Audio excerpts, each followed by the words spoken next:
In this episode of An American Entrepreneur, we're going to meet a co-owner of a scooter dealership here in Dallas, Texas. And he's going to share with us some tactics and some things he's learned that enabled him to stay in business despite the fact that about 50% of other businesses in the power sports industry are no longer in existence. Also, stay tuned at the end of my video and we'll go over a few key points this entrepreneur has made that I think that would be really valuable to any entrepreneur in any business. So come on, I think you'll really enjoy it.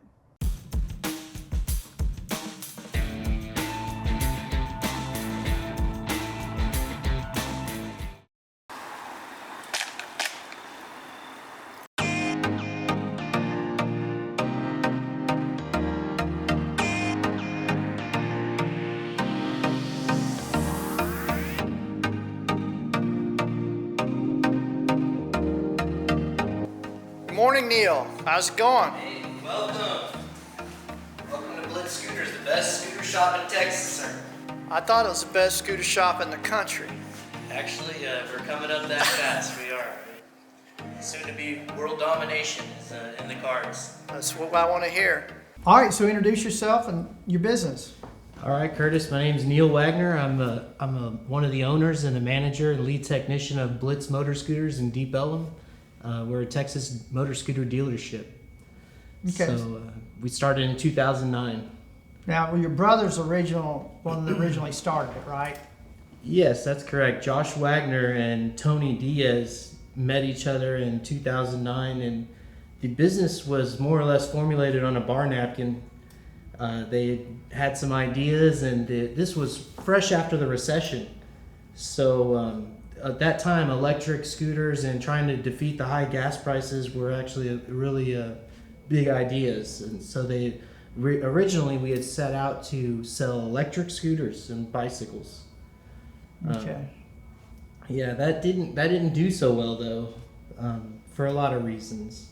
Electric vehicles have really poor range, so you might get a good 30 minutes or 40 minutes out of riding one before it's just totally out of juice and you're pushing it down the side of the road. And so at that point, it's inconvenient. And then to recharge it, now you're waiting hours and hours to recharge it. So in 2011, after a lot of grit, we were either going to close or do something better. And so we picked up gas scooters.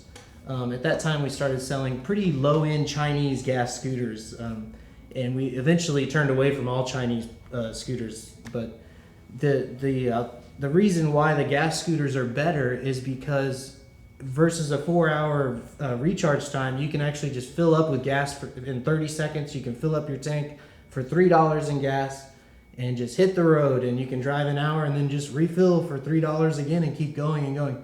So it's very easy to maintain and keep a scooter on the road that's a gas, versus electric. Right. And they get about 80 to 100 miles per gallon, something like that? Yeah, the mileage is surreal. The whole planet uses gas scooters because they're so friendly on mileage. And they're bulletproof for the most part too, aren't they? Right. You don't have to buy a Vespa. That's like a really nice high-end Italian brand. There's plenty of... I always make the analogy that you don't have to buy a Ferrari, you can buy a Honda. Right. And Honda scooters are great too. These are actually comparable to a Honda. They're just about $1,000 more affordable than those other brands.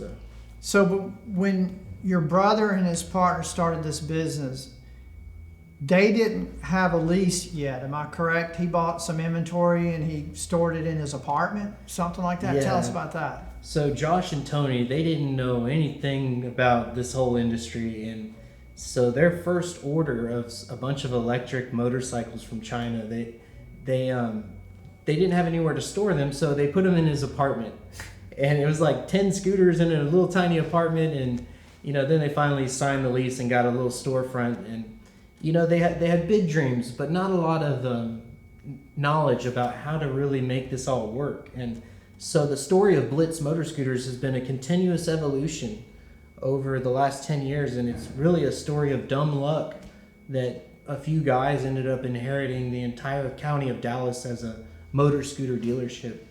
So, well, whenever you guys were electric, and then went to gas. How long of a period was that learning? Was it 1 year, 2 year, 3 years? Yeah, there was a 3-year period from 2009, 10, and 11, and I was at the grand opening for the electric store, but Tony and Josh were just trying to make ends meet, and it really became apparent that the overhead and everything was such that you were never really going to make a handsome living off selling electric Chinese scooter toys. And this was well before the invention of Uber and Lyft, and especially those Uber Lyft Razor scooters that were all over the sidewalks. I remember those, yeah. Yeah, so when those hit the scenes, yeah, in the recent times they've been popular, but I think people are now coming to the conclusion that those Razor scooters really just, the juice ain't worth the squeeze. Right. You know, it's better to have a gas counterpart that actually meets all your demands, you know, like this has storage, brake lights, blinkers, you can register it, it has high mileage, it's convenient, it's serviced by dealers nationwide. In every state, there's always someone selling these and repairing them. They're reputable brands that have been around for decades, not pop-up distributors on the internet that sell electric junk to people. And that's what electric vehicles are. They're just junk. It's all hype, and it's driven by a lot of green meme enthusiasts that, you know, we just didn't want to participate in that anymore because it's not good for the commuter. Right. Well, so these right here, you've got how many different sizes, like maybe 125, 250, I don't know, maybe a 500, but what are the, say, 3 main sizes, and then what is their speed? Like 40 miles an hour, or some of them go 80, just kind of maybe 3 of them. Well, each law is different in every state, but in Texas, generally, we like to ride 125cc scooters and up. So I sell 125cc and 170cc scooters that are capable of like 50 to 60 miles per hour. And like a 125cc can hit 50 miles an hour, and it's perfect in the suburban areas where you have a 45 mile an hour zone. So you can comfortably keep up with traffic and not be in any risk. The problem with those 50cc scooters is that they're so slow, it kind of makes them dangerous in a way when you can only accelerate very poorly up to about 30 miles per hour top speed. You know, you may as well just ride a bicycle at that point because it's so, you know. Right. And so people always would bring them back. I used to sell 50cc and people would bring them back and they say, please, you know, let's just trade this in for something else. And after 12 years of business, we decided we're not going to carry 50cc at all, really. In this geographic area, they don't do well. But on coastal areas or college towns, really, they're more appropriate. Okay, because people are just using it in such a small area. Yeah, and don't let me bash 50cc. They're cool scooters. Right. It's just I actually prefer to be able to go 45, you know, so I can keep up with traffic good. And so what's the price ranges of some of these that you sell here at Blitz? So in the scooter market, there's these entry-level China scooters that are pretty cheap. They're, you know, $1,000 to $2,000, but the dependability is such that it's just you can't depend on these for any kind of like driving at 5,000 miles or 10,000 miles. So the kind of scooters that I sell are about $3,000 to $4,000 out the door. So like this scooter right here is a Buddy 170i. It's a 169cc fuel injected motor scooter. It's about $4,200 out the door currently. You know, that price may change over time, but currently you can get one of these for about $4,000 out the door, including registration, sales tax, everything. And they're a dream come true. You know, they have plenty of storage underneath here, and you know, I love them. So what's the next? So then there are scooters that can go 80 to 100 miles an hour. It just depends on what you're willing to pay. Like I have some models that are $6 grand, but generally people kind of want to keep it around the $3,000 to $4,000 range, and something that can go down a service road comfortably and get to where they're going. You know, they're not trying to go to Arkansas on a scooter. Right. So, you know, generally city scooters are the way to go for that. Well, how long have you been in this location? Since inception, right? Yeah, Blitz Motor Scooters has been in Deep Ellum from day one, and so I've been in the same spot for 12 years. And we've, you know, the old saying goes, it's better to reign in hell than serve in heaven. Right. And so we chose a long time ago that we're staying in Dallas for the duration. once you once you get the dealer rights to some of these brands, we have a 15-mile radius, and so once you're kind of well established, it's actually a bad idea to move around out of the county or something. So we're staying in Dallas, and we've established a good name for ourselves here. People like us, and they depend on us for parts and service, and Okay, so you're also a full service. You'll do all repairs, just whatever yeah, man, needs to be done. I learned from the bottom up. I came up in the industry, and I know these inside out now, and they're wonderful. And there's a reason why we stopped selling Chinese scooters, and now we only sell really high-end Taiwanese brands. So you're getting that Japanese quality at a Taiwanese price, Okay. and so it's an effective commuter. So I noticed you don't sell Vespa. I know, is that kind of the Ferrari of scooters? Yeah, Vespa, as much as I admire their iconic image, and don't get me wrong, I love to sell Vespa, and I'm waiting for them to sign us, but these other brands actually produce a lot more motor scooters that can meet all the consumers that are out there.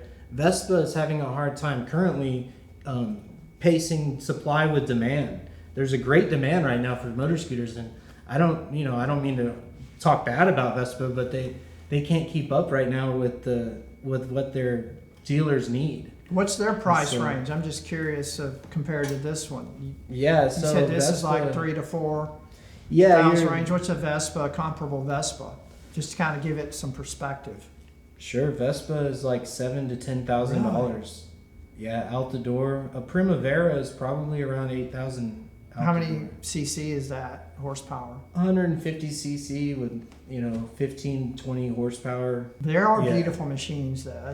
They're Italian design, right? Italian made. Yeah, and don't get me wrong. There's a niche for everything. So if you want to pay top dollar for something really nice, great. A lot of people, they just would rather stick with the mediocre, the Goldilocks brand, as I would say. Not too hot, not too cold, just right.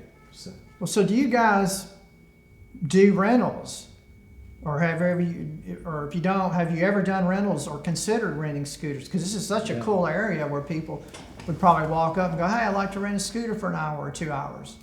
Yeah, I get calls all the time for rentals, and so in 2015, Tony and I decided we're starting a new LLC and we're going to rent 50cc scooters in Deep Ellum, and we did this for 12 months and decided to abort that plan altogether, mainly because of the geography and red tape in Dallas.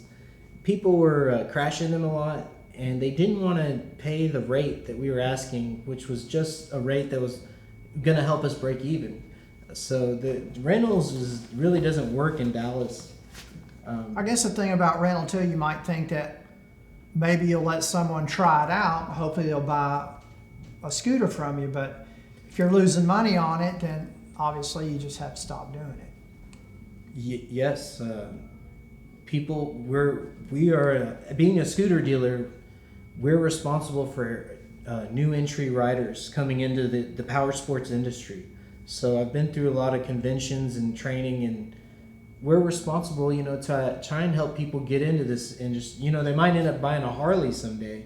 So it's good to introduce them to, how to ride a scooter and how, stop being afraid and all the misconceptions, defeating all those, and letting them know it's okay to ride a scooter. People do it. Well, scooters, I've always thought scooters have this unique, cool, hip factor about it. I don't know what it is, but I've always loved them. I've always thought they were just so cool. So what is the demographic for most of the people who come through here and buy a scooter? The great thing about scooters is so the people that buy these, they're not rich or poor or gay or straight or black or white or old or young. Everybody buys these. It's not just college kids. That's like the big conception. It's just every Yeah. person that you can imagine, just of Yep. all walks of life. I sell to people in every direction. Lancaster, South Lake, McKinney, Mesquite. Everybody buys them. Old, young, fat, straight, poor, whatever. Right. Well, how many scooter dealerships are there here in the Dallas area? I know it's an awful lot, I guess, because you got Honda's making scooters. I guess Yamaha's making scooters. But how many scooter dealerships approximately? I don't expect you to know, but in this area. I'm blessed that it's just me and a few others right now, and it's sad that other dealers have gone under. Power Sports has lost half of the dealers in the country, have gone under in the last 10 years. And so basically Uber and Lyft and those electric hype bikes, and they really have hurt power sports retailers. And a lot of my competitors, sadly, they went under because they couldn't cover their costs. And Blitz is a very funny story of just two guys trying to stay open and persevering despite hardships and the markets shifting and e-commerce destroying brick and mortar retail. And so, we've stayed on the map because we're determined to run a clean business and provide products for commuters that need an affordable transportation solution. So that's what we've done. That's always been our aim, not to sell Vespa or not to sell too cheap of stuff, but to sell good, reliable products for people. And that's why we're still here. Well, I've noticed you've got a real impressive inventory out here. And do you guys have a line of credit with the bank? How did you finance all that inventory, or did you just build up to where you don't use a line of credit? Well, we're pretty responsible with our bookkeeping, and we run a real tight ship. Okay. So what is the lead time from when you place an order for some scooters till it hits the floor? Yeah, so in the last few years, the supply chain issue, it has been pretty hard. We were placing orders for scooters about 2 months in advance to get our product. But generally speaking, usually trucking and shipping to get it from our distribution center to the store is about 12 days. Well, that's not bad at all. Yeah, it's not bad, so. You pretty much get what you want, what you're wanting, they pretty much have it. Yes, they generally do. Things are getting pretty tight, like the demand is starting to outpace supply. So we're running out of scooters, and I try to anticipate these demands and stock a lot. So right now I have plenty of inventory in a time when other dealers don't really have much inventory. So I'm pretty lucky. Well, I know this industry is very seasonal in that in the wintertime it pretty much dips down. How do you guys plan your cash flow for that big decrease in activity during the downtime? That is a great question, and it's a lesson in business, because being such a seasonal enterprise, the thing for new dealers to try and do a lot, they try to discount in winter, which is probably the worst thing that you can do. If you're going to run a special, you should probably just do it in the spring or summer, because you have to make hay while the sun is shining. And during periods of drought, there's sales droughts. During Thanksgiving to Valentine's Day, it gets slow. And so you want to make pretty good margin so you can cover your overhead. And so I've seen it where a lot of dealers that are still wet behind the ears, they will, they'll discount at the wrong time, and they're not usually on the map a year and a half later because they've spent all their money trying to stay open. So you build a cash reserve, a 3 or 4 month cash reserve to cover the slow period. Yeah, pretty much. We sure do. We try to we keep prices legitimate, and when people try to haggle, it's in this industry you get haggled a lot. They don't haggle people at Best Buy, but they'll come to a motor scooter dealer and try to talk you out of your entire margin. And we got bills to pay. We got to import these and service them. We got to tag them, and I can't hide from tax people because I do title work at the tax office constantly. So we have to pay it, Well, also too, you've got rent. I mean, you've got overhead to pay for. A lot of people just don't realize that. All they think about is, how can I get a great deal? But what are some things you've learned over the years that you wish you knew back in the beginning? I wish I had known right away in 2012 and 11 that the Chinese scooters were not worth messing around with.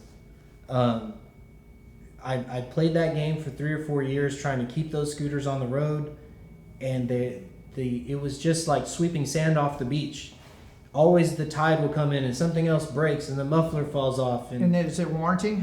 They have warranties? Yeah, and then you're fighting for warranty and support from a distributor that doesn't care, and they're selling them off the internet wholesale anyway. So they're competing with you on the internet. Yeah, and Well, that makes no sense. yeah, it wasn't good business in any respect, and so we made the transition to the Taiwanese brands that are much more reputable and dependable, and they're clean. They run their business clean. So I wish I had known right away in the beginning to just not even hassle with them.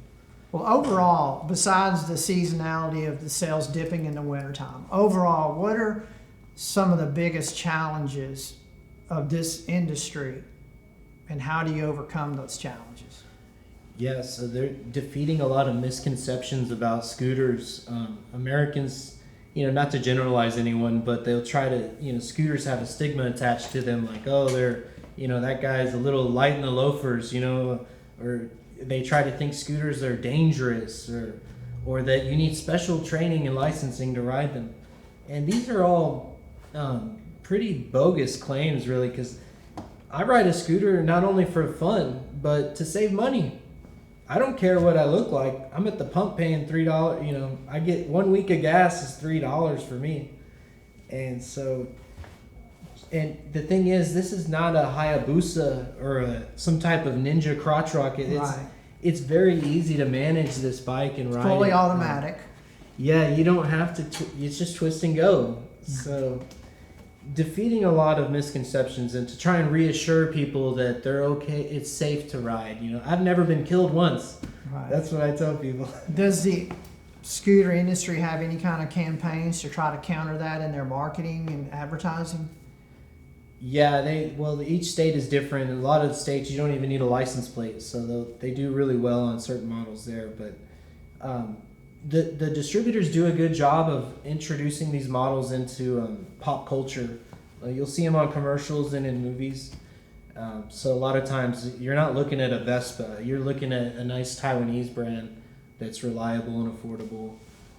If there's one thing I could say to consumers in power sports or people trying to get into scooters, is that you should definitely pay for what you're getting, because we're headed towards a direction where a lot of dealers are going to go under, and we don't want that to happen, because then you'll end up paying Amazon for a scooter, and the reliability and the tech support and the dealer relationships, you won't have anyone to help you when you need brake pads or an oil change, or so don't be afraid to pay for what you're getting and keep local businesses on the map. Right. This is a small business. This is not Apple. And you're the only employee, right? Yeah, I'm the / employee. You do everything: sales, marketing, repairs. You're the mechanic. Yeah, I'm the only full-time employee here, and so that's how bad things got in power sports. That very few of us survived, and now that the demand is coming back, we're almost trying to claw our way out of a hole, and so things are looking very favorable now. But without the support of the community and people choosing good alternatives to transportation, we won't be around, forever. So don't buy a Tesla, don't buy an Audi, go buy a motor scooter. You're going to save a lot of money, and they're fun.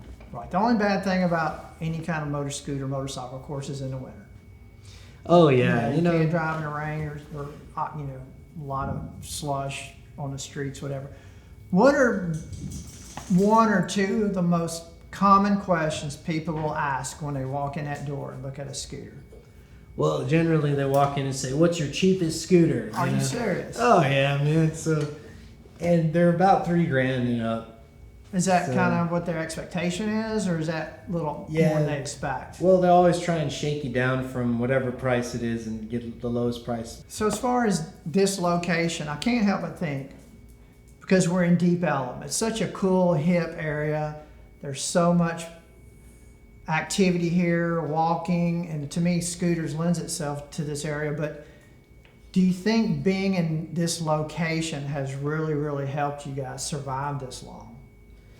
Deep Ellum it's a very unique beast, and it's changed over the years. I really can't say that it's either blessed or cursed my business in any direction. Really? You would think that we would get all this business from around here, but it's really just a lot of tattoo parlors and dive bars and salons and Cafes, coffee shops. I get a lot of tourists, That's why I was thinking renting would be really a good thing here. But like you said, if people are crashing them all the time and you're fixing them, then it's just not panning out. Well, I've never seen so much building art in any area. And by the way, the people across the street, I can tell they love Bitcoin. For some reason, I think they love Bitcoin. But I was thinking that this Deep Ellum area probably had something to do with it. But Deep Ellum is is it southeast of downtown Dallas? Yes. Describe Deep Ellum. Where's that? Where's we're that? 1 mile east of downtown. Okay. All right. So the east end. The east end. Okay. Yeah. And Deep Ellum is it'll always hold a special place in my heart, but I'm very ambivalent about it. It's repulsing and comforting at the same time. There are pros and cons to every district in Dallas, and Deep Ellum is, for better or worse, it's just what it is, you know. As far as your inventory goes, I noticed, I'm impressed how much inventory you have. You got a lot of helmets and bags and stuff like that. I guess that definitely helps your revenue. Do people buy those add-ons a lot when they buy a scooter from you, or when they buy a new scooter from you, say, I'll give you a discount, or I'll throw in that helmet? What's the dynamic and all that? Yeah, that's another business lesson learned. I've been too nice over the years trying to give away the farm in a deal, and when at these power sports seminars, they even tell you, stop giving away all your inventory, stop giving away your helmets and locks, and so yeah, I mean, a deal's a deal, and I'll throw in something to try and flavor up the deal for them, but at the same time, you should really charge for helmets and locks. And I've got them here though. I carry nice backpacks and helmets, and it is what it is. I don't want to not carry those, so I try. Is there a good markup on it? Yeah, their margin is, it's just like any other business margin. But then again, it's hard for small businesses sometimes to just get what they're worth, and so you got to stick to your guns and don't let people talk you out of what's rightfully your margin. They don't go into Target and say, well, I'll give you $20 less for this comforter set, Do you get a lot of people shopping around, which there's nothing wrong with that, but they'll say, well, across town I can get this, and they're going to throw in a helmet.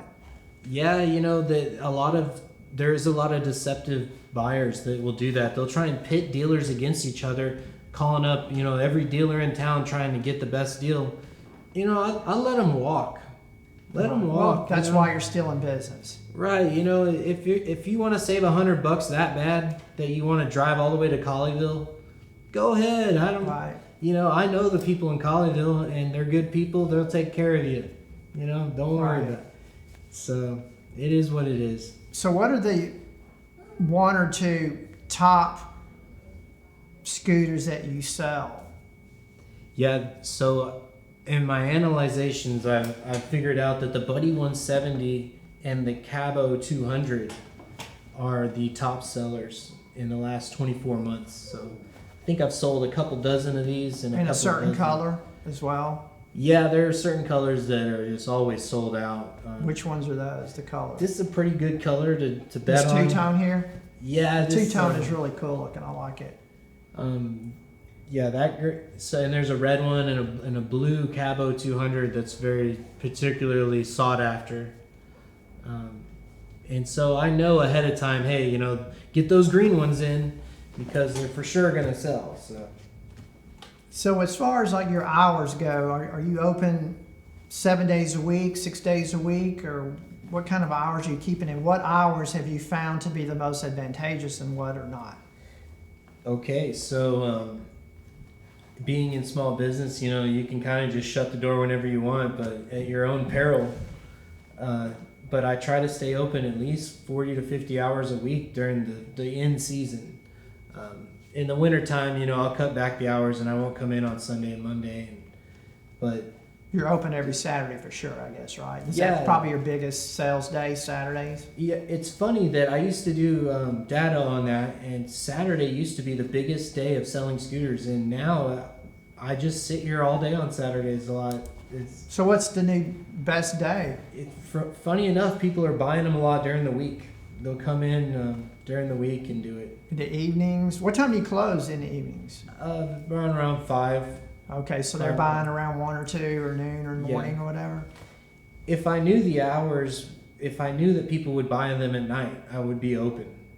But what happens in Deep Ellum is everyone's just here to get drunk at night. So I would rather Maybe not you'll sell the drunk. maybe you'll sell a couple. Now Yeah. then they'll bring it back. Don't you have like 48 hours to a ticket item like this to exchange it? Hell no! Something like Once that. you sign on the line, it's yours. It's yours. Okay. All sales are final, man. Right. Well, that's the last thing you want is someone to buy one anyway. Like you said, they'll jump on it and get hurt. But Yeah. There are exceptions to everything, you know. so are you planning anything different, anything new, carrying certain different kinds of Vespas or other products? I'm looking at different business ways of doing the books and receipts to try and make them faster and seamless. And I'm also looking at signing Piaggio Group. I wish they would see this video because people want Vespas in Dallas, Texas. And as it is now, there is no Vespa dealer in the entire Dallas County. They were orphaned. All of the Vespa riders were orphaned that were here when Vespa Dallas went down. So How long ago was that when they went down, Vespa Dallas? Just before COVID started, Vespa Dallas shut down and sold their name to Plano. So there isn't a Vespa dealer in Dallas, and I would love to be the guy. You know, I'm ready to sign. I have all the experience and knowledge and to do this. So the demand is coming back. There's going to be a lot of new riders, and we're ready to hire more staff. And you know, we're outgrowing this space a little, but we're going to try and make it work as long as possible here. So Okay. Well, a company like Vespa, will they possibly have a lot of stipulations that you'll have to meet, some requirements before they will sell to you? And if they do, what are some of those that you know of? yeah, Vespa, they're very proud of their line, and their And dealer. they've earned it. Yeah, they've earned the prestige of the Vespa name, and we're aware of that as well, and we want that. So, but different from other brands, they have a lot more to bargain with on their dealer agreement. So if you're a Vespa dealer, you have to have a certain amount of showroom space that's allotted specifically for Vespas only, and you know, there's a couple other prerequisites that are demands that they make. So, and I can meet all those demands just fine, but we're just waiting for them to actually produce more and sign more dealers and things. It takes slow. It's a long time to come out of the power sports decline was measurable over a 10-year period, and it takes time to come back to levels that we saw prior to the early 2000s. Now, So you probably don't know the answer to this because you don't sell Vespa, but what kind of lead times would Vespa have if you ordered a Vespa from time to order to hit the Yeah. floor? well, Vespa, they operate totally different than other distributors, and so from my understanding, people make an order in the beginning of the year, and then they kind of like drop ship them over time during the year. So it's much harder to get Vespa inventory than other brands. So when this Vespa dealership closed down in Dallas, who's servicing those scooters now? So they moved a dealer in Plano bought the Vespa Dallas name, and so they're the guys that are supposed to be servicing all of their old clientele. A lot of those people don't want to drive 25 miles north though Right. to get their service. So there's a guy down the street that's kind of moonlighting that, and he's doing all of his like Craigslist repairs and that kind of thing. He only does repairs though. He doesn't have a showroom and sell. Yeah, he's inventory? more of a kind of on his own program, and I don't mean to speak ill of him, and I don't want to Oh. mention him by name, but he's just kind of like capitalizing on the fact that there are no one right now. Right. He's a smart business guy. He's seizing an opportunity. Right. But he doesn't sell brand new stuff either though. So he doesn't have. And he's the not a overhead. legitimate authorized Piaggio dealer. So I'm waiting for Piaggio to call me. It's gonna happen, but I'm not in a big hurry because the market share the market share for scooter sales is squarely in the Taiwanese brands. They predominantly sell they move the most products. So Vespa only comprises a very small percentage of the market share, like maybe 5% or less. Because they're so expensive, and most people just opt out Yeah. of the Vespa and they'll get something like this. Right. So You're really totally covered in as far as looking at it from a business sense. You're carrying what you need to be successful. Exactly. We have a monopoly, I dare say, on motor scooter brands, and so I'm not worried about that last iconic 5%. It's just a name on the building. You know, Right. people, when they do their research, they know the best scooter brands to buy are Taiwanese brands or Japanese too, Yamaha, Honda. But that's also more expensive. So as far as back to the repairs, whenever people bring a scooter in for some repairs, do you charge by the hour, or do you just give them a cost, an estimate, and say, okay, this is what's wrong, this is the parts, this is the labor, so this is what it's going to cost? yeah, I'm pretty straightforward with people, and so like an oil change is super easy. It's like $30 in and out. That's materials, labor, everything? Yeah, including a quart of oil and 20 minutes to do it.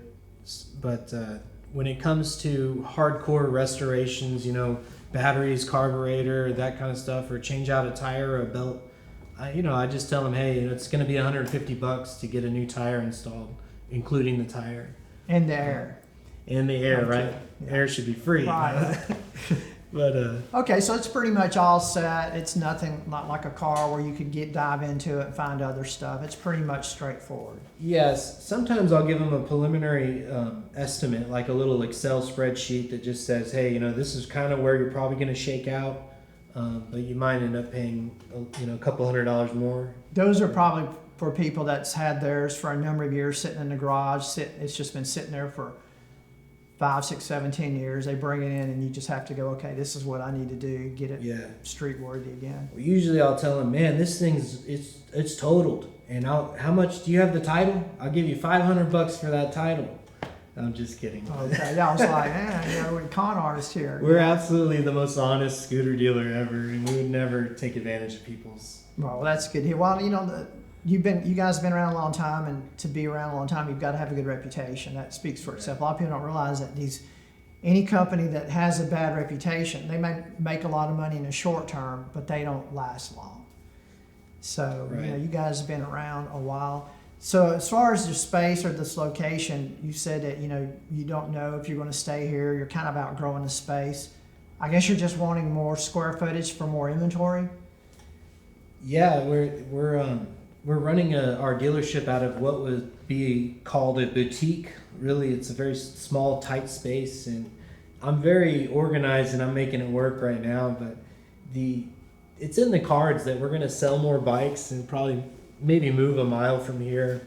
We'll see how it works out, because I'm pretty good at making it work right now. And once we have a location established that everyone knows, you don't really want to change. So Right.